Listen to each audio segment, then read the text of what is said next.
So my point is, before we even get to a nuclear negotiation, this regime is getting money to rebuild, purchase more drones, cause more havoc.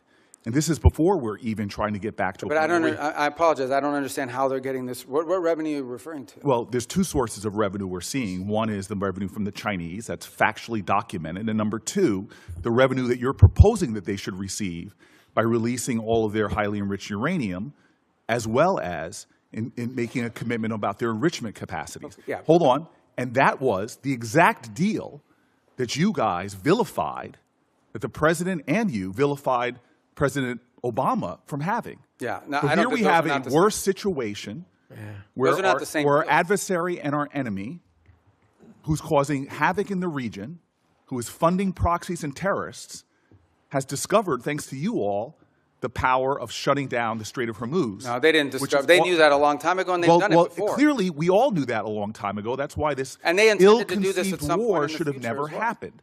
Yeah, but you have made our adversary in a stronger negotiating position. We are the strongest nation on the planet Earth, and we're in a stalemate with Iran. And now we're begging to get back into a deal that you all trashed in the first place. There's no one begging. I don't Clearly, this is a Senator Booker, your time's up. But Senator Rubio, since he's I do want to over, address some of these points because they go to the heart of the matter. No one's begging for anything here. The Iranians might be begging because their economy's losing hundreds of millions of dollars a day. That they are losing. Understand, Iran had street protests going on before all of this started. All of those factors, economic factors in Iran, are far worse today than they were 6 months ago when those protests were happening. They have hyperinflation. Their currency's completely devalued. They're struggling to make payroll for their government workers. Iran is in a very serious situation. And if it was up to the political class there, and I understand everybody there is sort of radical in some way, but if it was up to the people that actually go to elections and wear the suits and you see on TV, they'd probably make a deal tomorrow.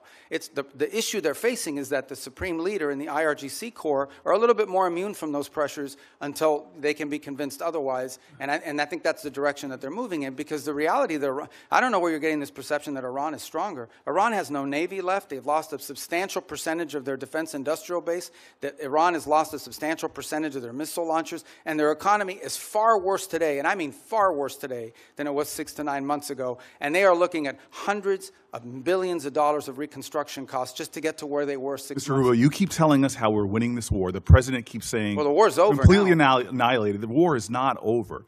And yet the American people see how we're losing at the pump and with their costs, and yet this thing still hasn't been resolved. Every day he tweets out, oh, we've obliterated them, we've annihilated them, they're going to surrender. But yet we still find ourselves spending billions of dollars a week Senator on Booker, a war abroad. You've gone way over. And it would be nice if we had hearings where people Thank had to you, be Senator